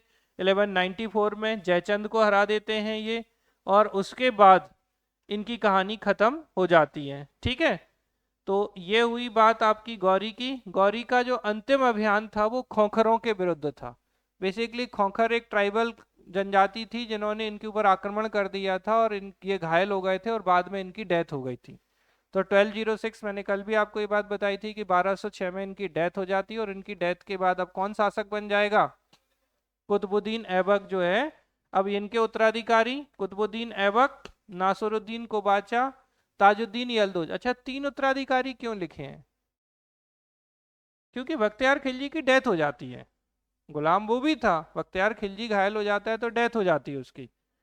तो कुतुबुद्दीन ऐबक, नासरुद्दीन कोबाचा और ताजुद्दीन यलदुज, अब याद आ रहे हैं। तो गुलाम वंश का संस्थापक कुतुबुद्दीन ऐबक, सिंध पे कौन कर रहा था, नासरुद्दीन कोबाचा और ताजुद्दीन यलदुज गजनी पे रूल कर रहे थे। अब बख्तियार खिलजी देखिए, बिहार पर इसने आक्रमण किया और उदंतपुरी पर इसने क्या किया था, कब्जा कर लिया था। और मैंने कल आपको बताया था कि इसने नालंदा और विक्रमशिला विश्वविद्यालय को नष्ट किया था। बहुत बार क्वेश्चन पूछा जाता है कि नालंदा विश्वविद्यालय को डिस्ट्रॉय किसने किया, बख्तियार खिलजी ने। विक्रमशिला को किसने किया, बख्तियार खिलजी ने। नालंदा कहाँ है, बिहार में है, किसने बनवाई, कुमारगुप्त ने। जबकि विक्रमशिला धर्मपाल ने। ठीक है। एक और विश्वविद्यालय तक्षशिला विश्वविद्यालय जो वर्तमान पाकिस्तान में स्थित है, लेकिन इसके कोई भी फाउंडर नहीं है। आचार्य चाणक्य, चंद्रगुप्त मौर्य, अशोक, ये सब किससे संबंधित माने जाते हैं, तक्षशिला विश्वविद्यालय से संबंधित माने जाते हैं। चंद्रगुप्त मौर्य ने वहीं शिक्षा ग्रहण की थी। इसके बाद बंगाल पर आक्रमण किया इसने, तो लखनौती राजधानी घोषित की। उस समय लक्ष्मण सेन थे यहाँ के शासक, और ये बिना युद्ध किए भाग गए थे। किसके विरुद्ध बात चल रही है ये? गौरी नहीं, बख्तियार खिलजी। ठीक है, अब ये तो हुई बात यहां तक की। ठीक है, आपको कुछ पॉइंट, जैसे अलप्तगीन यामिनी वंश का संस्थापक था। ठीक है, देखो अलप्तगीन, सुबुक्तगीन और महमूद गजनबी, ये क्रम था इनका। कोई आता नहीं है इसलिए ज्यादा आपको अंदर नहीं ले गए। फरिश्ता के जो लेखक थे वो फिरदौसी शाहनामा के हैं, तारीख फरिश्ता के फरिश्ता हैं। मोहम्मद गौरी कुतुबुद्दीन ऐबक को प्रथम इक्ता प्रदान करता है। और भीमदेव फर्स्ट ने सोमनाथ मंदिर का पुनर्निर्माण कराया था। किसने कराया था? भीमदेव फर्स्ट ने, दिल्ली सल्तनत। आपको पता है संस्थापक कुतुबुद्दीन ऐबक 1206 से 90 के बीच में था। तुर्क थे, स्वतंत्र माता पिता की संतान थे। गुलाम वंश के सुल्तान की जगह प्रारंभिक तुर्क सुल्तान या दिल्ली के मामलुक सुल्तान कहना अधिक उपयुक्त होता है। तो इन्हें गुलाम वंश की जगह क्या कह सकते हैं? मामलुक। अब मामलुक कहने का मतलब क्या है? कि स्वतंत्र माता पिता से उत्पन्न संतान है। ठीक है, तो ये आपको ध्यान रखना है अच्छे से। फिर शासकों की बात करें तो देखिए, दिल्ली सल्तनत में जो शासक थे गुलाम वंश में, पहले कुतुबुद्दीन ऐबक 1206 से 10 तक, फिर आराम शाह 10 से 11, फिर इल्तुतमिश। ये आपको याद रखना है। तो 1211 से लेके 36 तक कौन? इल्तुतमिश। इल्तुतमिश के बाद रुकनुद्दीन फिरोज, उसके बाद रजिया सुल्तान हमने बताया था 1236 से 40, फिर बहराम शाह 40 से 42, फिर मशहूद शाह 42 से 46, फिर नासिरुद्दीन महमूद शाह 46 से 66, फिर गयासुद्दीन बलबन 66 से 86, फिर इसके बाद कैकुबाद, फिर क्यूमर्स। तो अंतिम शासक कौन है? क्यूमर्स है। तो पहला शासक कौन था गुलाम वंश का? कुतुबुद्दीन ऐबक। अंतिम कौन? क्यूमर्स। ठीक है, ये ऑप्शन में ना हो तो कैकुबाद। ठीक है, क्या? कैकुबाद। अब देखो इतना आप टेन्योर आप याद नहीं रख सकते, ज्यादा परेशान नहीं होना है। कुतुबुद्दीन ऐबक, कुतुबुद्दीन ऐबक के बाद इनका बेटा आराम शाह, लेकिन ये बिल्कुल बकवास था। तो फिर कौन बन जाते हैं? दिल्ली की जनता ने कहा कि आप बन जाओ शासक। किससे? इल्तुतमिश से। ये बदायूं का गवर्नर था। इल्तुतमिश के बाद में जब इनकी डेथ हो जाती है, ये चाहते तो कि इनकी बेटी शासक बने। कौन? रजिया सुल्तान। लेकिन इनका जो एक बेटा था रुकनुद्दीन फिरोज, वो शासक बन जाता है। और इसने जनता को, इसकी माँ और इसने मिलकर दिल्ली की जनता को बहुत प्रताड़ित किया। और फिर रजिया सुल्तान जो है वो लाल वस्त्र धारण करती हैं और दिल्ली की जनता से गुहार करती हैं कि आप मुझे शासक बनाइए। तो दिल्ली की सत्ता पे बैठने वाली पहली महिला रजिया सुल्तान, लोगों के द्वारा शासक बनाने वाली पहली महिला, वो भी रजिया सुल्तान। तो ये शासक बन जाती हैं, लेकिन जो चालीसा दल था उन्हें ये चीज गवारा नहीं होती है, तो बाद में इनकी ये हत्या करवा देते हैं। ठीक है, समझ में आ रहा है? रजिया के बाद बहराम शाह, फिर मसूद शाह, फिर नासिरुद्दीन महमूद, फिर गयासुद्दीन बलबन, कैकुबाद, क्यूमर्स। ये तो क्रम है इनका, आपको ध्यान रखना है। अब देखिए कुतुबुद्दीन ऐबक, ऐबक के समकालीन विद्वान एक थे हसन निजामी। इनकी बुक है ताज उल माशिर, बहुत आती है हसन निजामी की book Taj ul Maasir. Last to last year भी पूछी गई थी कि ताज उल माशिर किसकी बुक है, तो हसन निजामी की बुक है ताज उल माशिर। और फके मुदब्बिर सजरा ए अनसब, तो फके मुदब्बिर सिर की क्या है? सजरा ए अनसिब। अब देखिए, जो कुतुबुद्दीन ऐबक थे ना बेटा, इन्हें कुरान खां कहा जाता था। ये पूछा गया क्वेश्चन है। तो कुरान खां क्यों कहते थे? क्योंकि ये कुरान को बड़े अच्छे स्वर में गाते थे। कौन? कुतुबुद्दीन ऐबक। तो इसीलिए ये कुरान खां कहलाते थे। और एक क्वेश्चन पूछा गया है कि लाख बख्श किसे टाइटल दिया गया था? ये भी कुतुबुद्दीन ऐबक को था, क्योंकि ये बहुत दान किया करते थे। लाखों रुपए दान करने के कारण लाख बख्श, और कुरान को अच्छे स्वर में गाने के कारण ये कुरान खां। तो ये किसके टाइटल हैं दोनों? कुतुबुद्दीन ऐबक के। ठीक है, गुलाम वंश का पहला शासक है, तुर्क जाति से संबंधित है, आजीवन सुल्तान की उपाधि से परहेज किया। इसने सुल्तान की उपाधि धारण नहीं की थी, क्योंकि ये मानता था कि हम किसके प्रतिनिधि हैं? मोहम्मद गौरी के प्रतिनिधि के रूप में शासन करता था। तो इसने मलिक और सिपह सालार की पदवी के साथ शासन किया। और 1210 में चौगान खेलते समय घोड़े से गिरकर इसकी डेथ हो गई थी। ये क्वेश्चन पूछा है, आप देखो समझना। हुमायूं की डेथ हुई है, ठीक है, तो जो दीने पनाह लाइब्रेरी थी या शहर जो था, उसकी सीढ़ियों से ये गिरा था, लुढ़क कर गिरा था। जबकि चौगान या पोलो खेलने से, घोड़े से गिरकर किसकी डेथ होती है? कुतुबुद्दीन ऐबक की डेथ हो जाती है। तो कुतुबुद्दीन ऐबक के टाइटल याद रखना, कुरान खां, लाख बख्श, ठीक है, घोड़े से गिरकर चौगान खेलते समय इनकी डेथ हो जाती है। ठीक, इतनी बातें आप याद रखेंगे। इसके बाद 1206 में इसका राज्याभिषेक हुआ था। ठीक, अब इसकी इंपॉर्टेंट बात के रूप में आपको ये ध्यान रखना है कि इसे इक्ता प्रदान किया गया था। अब इसके निर्माणकार, एक तो दिल्ली में कुब्बत उल इस्लाम मस्जिद, कुब्बत उल इस्लाम मस्जिद, कुतुब मीनार, और अजमेर में 2.5 दिन का झोंपड़ा। 3 आर्किटेक्चर हैं जो इनसे पूछे जाते हैं। एक दिल्ली में कुब्बत उल इस्लाम मस्जिद, दिल्ली में कुतुब मीनार का निर्माण प्रारंभ कराया, और अजमेर में 2.5 दिन का झोंपड़ा। तो अजमेर में क्या है, 2.5 दिन का झोंपड़ा मस्जिद जो है इन्होंने बनवाई थी। तो ये तीनों चीजें किससे संबंधित हैं, कुतुबुद्दीन ऐबक से संबंधित है। ऐबक के बाद थोड़े समय के लिए आराम सा गद्दी पे बैठा, लेकिन इल्तुतमिश ने उसे हटा दिया। और फाइनली अब क्या होगा, तो 1210 से 11 तक कौन रहा, आराम शाह रहा। उसके बाद आ जाते हैं इल्तुतमिश। तो दिल्ली सल्तनत, ये अब देखो 80 to 90% चीजें आप पढ़ चुके हैं, तो सुनिए अच्छे से। ये मैं आपको दे दूंगा ना, परेशान मत होइए, सुन लीजिए। दिल्ली सल्तनत का वास्तविक संस्थापक, क्योंकि 2 काम आप साथ में करेंगे तो याद नहीं होंगी चीजें। रियल फाउंडर ऑफ दिल्ली सल्तनत बता चुके हैं, खलीफा से इसने अधिकार प्राप्त किया था, याद है आपको। सुल्तान पद की स्वीकृति ली, सुल्तान ए आजम की उपाधि ली, खिलअत प्रमाण पत्र लिया था इसने। इक्ता प्रणाली मैंने आपको बताया था कि इसने शुरू की थी। इक्ता समाप्त किसने किया था, नहीं, अलाउद्दीन खिलजी ने। इसने चालीसा दल जो बनाया था उसे बलबन ने समाप्त किया था। ठीक है, इल्तुतमिश इलवरी तुर्क जाति से संबंधित था। इसे गुलाम का गुलाम, तो मैंने आपको बताया था कि गौरी का गुलाम ऐबक, ऐबक का गुलाम इल्तुतमिश। ठीक है, बदायूं का सूबेदार था ये। गौरी के आदेश पर ऐबक द्वारा दास्ता से मुक्त किया गया था इसे। भारत के उत्तर पश्चिमी सीमांत प्रांत पर चंगेज खां का आक्रमण इसके समय हुआ था। चंगेज खां के विरुद्ध मंगवर्णी को सहायता देने से इनकार इसने किया था। अच्छा, इसने चंगेज खां से ये कैसे बच गया, ये जब चंगेज खां मंगवर्णी के पीछे पीछे भारत में घुसने की कोशिश कर रहा था, तो इसने भारत में मंगवर्णी को घुसने नहीं दिया और अपनी सीमा से लौटा दिया। और उसी सीमा से चंगेज खां भी लौट के चला गया था। तो पूछा जाता है कि किसके समय में चंगेज खां का आक्रमण हो नहीं पाया था। तो इनके समय में चंगेज खां आए थे सीमा पे, लेकिन आक्रमण किया नहीं था। किसके समय, तो मंगवर्णी को इन्होंने सहायता नहीं दी। और आपको पता है कुतुब मीनार का निर्माण इल्तुतमिश ने पूरा करवाया था। फिर तुर्काने चहलगानी या चालीसा दल इनके समय का है। ठीक, सिक्के मैंने आपको बताए, तो शुद्ध अरबी सिक्के इसने चलाए थे टकसाल पर लिखवाने की। चांदी के टंका इसने, और तांबे के जीतल, याद है आप लोगों को कल का। फिर इसके बाद एक इनका बेटा रुकनुद्दीन फिरोज शाह बनता है, जो कि बेकार शासक था। इसकी माँ और एक बहुत खतरनाक महिला थी, दिल्ली की जनता को अत्यधिक प्रताड़ित करने वाली महिला थी वो। फिर रजिया सुल्तान, मध्यकालीन भारत की पहली मुस्लिम महिला शासिका, 36 से 40 तक शासन। ठीक है, और तुर्कों का हाथ था इन्हें हटाने में। इसके बाद आ जाते हैं बलबन। तो बलबन 1266 से 86 के बीच में बलबन का कार्यकाल है। पूरा नाम था इनका ग्यासुद्दीन बलबन, उपाधि उलूग खां।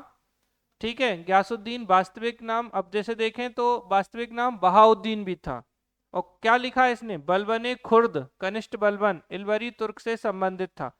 बलबन की महत्वपूर्ण बातें आप याद रखिए, जैसे खसदार का पद दिया था इसने, इल्तुतमिश ने इसे खसदार का दिया था। अमीर शिकार रजिया ने दिया, अमीर आखुर बहराम शाह ने दिया, नायब ए ममलिकात नासिरुद्दीन महमूद ने दिया। मतलब कब से जी रहा है ये भाई, इल्तुतमिश के समय में था, रजिया सुल्तान के समय में था, बहराम शाह के समय में था, नासिरुद्दीन महमूद के समय में था। और 1249 में पुत्री हुजैदा या जुबैदा का विवाह इसने नासिरुद्दीन महमूद से कर दिया। लो, ठीक है, राजा को दामाद बना लिया फाइनली, अब बनेगा राजा ये। बचपन में क्या हुआ था, इसे मंगोलों ने पकड़ लिया था। ठीक है, और गजनी में बसरा के ख्वाजा जमालुद्दीन बसरी ने खरीदा, फिर दिल्ली लाया गया, और बाद में ग्वालियर विजय के पश्चात इसे इल्तुतमिश ने खरीद लिया था। मतलब ये भी इल्तुतमिश का दास था। इसके शासनकाल में, ये बहुत इंपॉर्टेंट है, नौरोज त्योहार किसने मनाया, ये क्वेश्चन बहुत बार पूछा जाता है। तो नौरोज जो है वो बलबन ने मनाया था, नौरोज फेस्टिवल। दीवाने अर्ज विभाग की स्थापना इसने मंगोलों से सुरक्षा के लिए की थी। तो ये पूछा जाता है दीवाने अर्ज विभाग किसने बनाया, तो बलबन ने बनाया।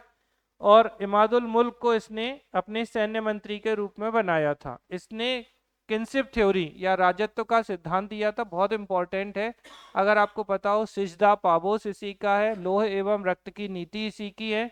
तो इसके अंतर्गत इसने रक्त और लोह की नीति को बताया, सुल्तान को निरंकुश होना और सिजदा पाबोस। सिजदा पाबोस में ये होता था कि आप नीचे लेट जाओ सुल्तान के सामने और उसके अंगूठा जो है उसको किस करो, जैसे आइसक्रीम हो भाई, ठीक है। तो ये सिजदा, सिजदा मतलब लेटना, और पावोस मतलब पाँव, पाँव का जो अंगूठा है उसे चूमना। ये इनकी प्रथाएं थी। तो रक्त और लोह की नीति किसकी, बलबन की। सिजदा पाबोस किसका, बलबन का। नवरोज त्योहार किसने मनाया, बलबन ने। राजत्व का सिद्धांत किसने दिया, बलबन ने। ठीक है, ये सब आते हैं एग्जाम में। और दीवाने अर्ज विभाग किसने बनाया, दीवाने अर्ज जो था ना मिलिट्री डिपार्टमेंट था, इसका प्रमुख होता था RJ मुमालिक। ठीक है, दीवाने अर्ज किसका, बलबन का। ठीक है, बलबन के विचार सुनोगे तो आप दिल खुश हो जाएगा। देखो, राजा धरती पर नियामत एक खुदाई है, मतलब रिप्रेजेंटेटिव ऑफ गॉड है, ये ईश्वर का प्रतिनिधि है। राजा जिल्ले इलाह है, जिल्ले इलाही है मतलब ईश्वर का प्रतिबिंब है। ठीक है, तो मिरर ऑफ गॉड है। फिर मान मर्यादा में राजा का क्रम पैगंबर के बाद, मतलब बस हजरत मोहम्मद साहब को हटा दो उसके बाद हम ही हैं। ठीक है, बुगरा खां को सलाह सुल्तान के पद पर निरंकुशता का सजीव प्रतीक, रक्त और लोह की नीति। मतलब ये इतना खूंखार था, मैं आपको पढ़ाऊंगा जब मेंस में क्वेश्चन आता है। किनशिप थ्योरी ऑफ बलबन, अभी समय नहीं है चूंकि एग्जाम के कारण। तो किनशिप थ्योरी ऑफ बलबन में ये कहा जाता है कि जब इसके पुत्र की डेथ हो गई थी तब भी ये रोया नहीं था। ये अलग दूसरे महल में जाके बैठ गया था कि जिससे लोगों को ये ना लगे कि ये कमजोर पड़ गया है। और इसके इतने बड़े सिक्योरिटी गार्ड होते थे, एकदम बड़े बड़े खूंखार टाइप के, और जिले इलाही करके जाते थे और लोगों को डराते थे। ये अपने आप को फारस के अफरासियाब वंश का मानता था। अफरासियाब डायनेस्टी जो है ना पूरे विश्व पे पहले एक समय शासन करती थी। तो ये कहता था कि मैं उसी अफरासियाब डायनेस्टी से संबंधित हूँ, वो तो वक्त ने मुझे गुलाम बना दिया। मतलब अपने आप को किससे कनेक्ट कर रहा है वो, सीधा अफरासियाब डायनेस्टी से। ठीक है, और मैं दोबारा से सत्ता में आऊंगा। तो मतलब खतरनाक व्यक्ति था ओवरऑल, आपको ये ध्यान रखना है। तो ये किनशिप थ्योरी मैं आपको नहीं पढ़ा रहा हूँ अभी, इसको गोली मारो, आगे बात करते हैं। ये सब जो बातें मैंने बोली ना ये सब उसमें है। आगे बढ़े। बलबन की मृत्यु 1286 में हो जाती है। उसके बाद बलबन की मृत्यु के बाद उसका बेटे का बेटा कैकुबाद शासक बनता है। 1290 में कैकुबाद ने जलालुद्दीन फिरोज को RJ मुमालिक का पद दिया। ठीक है, किसको, और उसके बाद अब कौन आ गए, समझ लो अच्छे से, जलालुद्दीन फिरोज खिलजी। तो इसके बाद दूसरा वंश कौन सा, ये इन्हें कैकुबाद को निपटा देंगे और उसके बाद अब ये शासक बनेंगे। ठीक है, तो जलालुद्दीन खिलजी, आपको पता है 1290 से 1320 तक का इनका टेन्योर है खिलजी वंश का। राज्याभिषेक 1290 में खिलजी वंश की स्थापना की। आदर्श उदार निरंकुशवाद का पद दिया। अमीर तुजुक, ठीक है, पुत्री का विवाह अलाउद्दीन से कर दिया। इसका भतीजा था, दामाद भी था, अलाउद्दीन खिलजी। बस ये है जिसको आपको याद रखना है। 1296 से 1316 तक का टेन्योर था। 1290 से 96 तक कौन, जलालुद्दीन फिरोज खिलजी। अमित ये डिस्चार्ज हो गया। इसके बाद आप अलाउद्दीन खिलजी की जब बात करेंगे तो 1296 से लेके 1316 तक का इसका टेन्योर है। अब इसकी बातें भी, जैसे इल्तुतमिश की हर एक बात महत्वपूर्ण है ना, एकता प्रणाली, चालीसा दल, ठीक है, फिर क्या, जीतल और टंका, बेटी रजिया सुल्तान, ठीक है, कौन सा युद्ध, तराइन का तीसरा युद्ध 1215 में ताजुद्दीन यलदोज को हराया। ऐसे ही इसकी बातें भी बहुत महत्वपूर्ण है। अब देखो, जो एकता किसने शुरू किया, इल्तुतमिश ने, वो कौन समाप्त करेगा, अलाउद्दीन खिलजी। तो भूमि की पैमाइश कराया। जो परंपरागत अधिकारी थे, खुद मुकद्दम और चौधरी, इनसे बोले अब तुम लगान नहीं वसूलोगे, सारे अधिकार अपने पास रख लिए। भूमि से भी कर लेना प्रारंभ किया। उन सभी व्यक्तियों से भूमि छीनी जिन्हें मिल्क यानी राज्य की संपत्ति, इनाम, इंदिराज, पेंशन, वक्फ आदि के रूप में दी गई थी, सारी भूमि छीन ली। तो बेसिकली ये सब भूमि को हम कह सकते हैं खालसा भूमि। तो राज्य की भूमि होती थी, ऐसे पंडित जी ने कुछ अच्छा काम किया उन्हें दान में दे दी, किसी मौलाना ने अच्छा काम किया उन्हें दान में दे दी, वक्फ बोर्ड को दान में दे दी। तो जितनी भूमि दी थी उसने सब वापस ले ली, बोले लाओ वापस। एकता व्यवस्था समाप्त कर दी ना, ऐसे समझ लो आप सीधे से शब्दों में। तो इसने सारी चीजें वापस ले ली। उसने 4 ऑर्डिनेंस जारी किए थे, अध्यादेश जारी किए थे। देखो राष्ट्रपति का अध्यादेश 123 में है, गवर्नर का 213 में है, इसका अध्यादेश आर्टिकल में नहीं है। तो पहला अध्यादेश या ऑर्डिनेंस था, उपहार पेंशन दान में प्रदत्त भूमि संबंधित व्यक्तियों से वापस, सरकारी अधिकारियों को सभी व्यक्तियों से आधिकारिक कर लेने का आदेश, ज्यादा से ज्यादा कर वसूलो और सारी भूमि हमें वापस कर दो, पहला। दूसरा बोला अब इसके लिए चाहिए स्पाई सिस्टम, तो इसने गुप्तचर विभाग बना दिया, इंटेलिजेंस सिस्टम बना दिया। तीसरा, मादक द्रव्यों शराब भांग आदि के प्रयोग जुआ खेलने पे प्रतिबंध। काम बहुत अच्छे किए उसने अगर आप ढंग से सोचोगे। बोले ना शराब पियोगे, क्या होता था, त्योहार मनाओगे, शराब पियोगे, जुआ खेलोगे, फिर साजिश करोगे। ना शराब पियो, ना जुआ खेलो, ना साजिश करो, ना विद्रोह होंगे। ठीक है। और चौथा था सरदारों और अमीरों की दावतों विवाह संबंधों पर प्रतिबंध। बोले ना दावत दो, ना विवाह में जाओ, ना आप वहां चर्चा करोगे, ना हमारे खिलाफ कोई साजिश करो। भाई दारू पी के ही सबसे ज्यादा साजिश होती है ना, आप कोई बता देते हो राज अपना। एक इसका सबसे इंपॉर्टेंट है बाजार नियंत्रण प्रणाली। सीधा क्वेश्चन आता है मार्केट सिस्टम। ठीक है, तो बाजार व्यवस्था अलाउद्दीन खिलजी की बाजार व्यवस्था बहुत इंपॉर्टेंट है, बहुत बहुत ज्यादा। तो इसने क्या किया, सहनाए मंडी को मलिक कबूल नियुक्ति की। सहना बेसिकली क्या होता था, तो सुपरिटेंडेंट ऑफ मार्केट, बाजार का अधीक्षक होता था। ठीक है, कौन, सेनाए मंडी। इसको आप ध्यान रखिएगा अच्छे से। फिर इसने 2 कर, घरी कर और चरी कर। तो घरी जो है ना, घर और झोपड़ी पे लगते थे। अब देखो ये नए नए कर लगाएगा, बहुत दुष्ट है ये। घरी कर मतलब घर है झोपड़ी है टैक्स दो। चरी कर, अगर आपके पशु जो है वो चर रहे हैं, भूमि किसकी, बोले हमारी, पशु चर रहे हैं ना आपके, बोले चरी कर दो। तो घरी कर और चरी कर, ये क्वेश्चन पूछा जाता है। तो घरी कर और चरी कर कौन, अलाउद्दीन खिलजी। ठीक है, फिर इसने कहा धर्म पर राज्य का नियंत्रण स्थापित करने के लिए उलेमा वर्ग के प्रभाव से मुक्त। इसने उपाधि ली थी सिकंदर ए सानी। तो पूछा जाता है कि सेकंड अलेक्जेंडर या द्वितीय सिकंदर किसे कहा जाता है, अलाउद्दीन खिलजी को कहा जाता है। वो एक अलग बात है, इसने भी सिकंदर की तरह विश्व विजय करने की योजना बनाई थी। फिर बाद में इसने, एक व्यक्ति ने इन्हें सलाह दी तो इन्हें वापस ले ली। ठीक है, इसके प्रसिद्ध सेनापति जफर खां थे, जो मंगोलों से लड़ते हुए मृत्यु हुई थी। ये पूछा जाता है कि मंगोलों से लड़ते समय किस किस, इसके कौन से सेनापति की डेथ हुई, तो जफर खां की। ठीक है, दीवाने मुख्तक राज विभाग बनाया, ये राजस्व विभाग था, बहुत बार पूछा गया है। तो दीवाने मुख्तक राज, बाजार प्रणाली। ठीक है, शक्तिशाली और निरंकुश राज्य की स्थापना करना इसका उद्देश्य था। भूमि की पैमाइश करा दी, 50% तक इसने खराज टैक्स जो है वो लेना शुरू कर दिया था। ठीक है, मलिक काफूर आपको पता है, अलाउद्दीन की गुजरात विजय के दौरान इसे मिला था।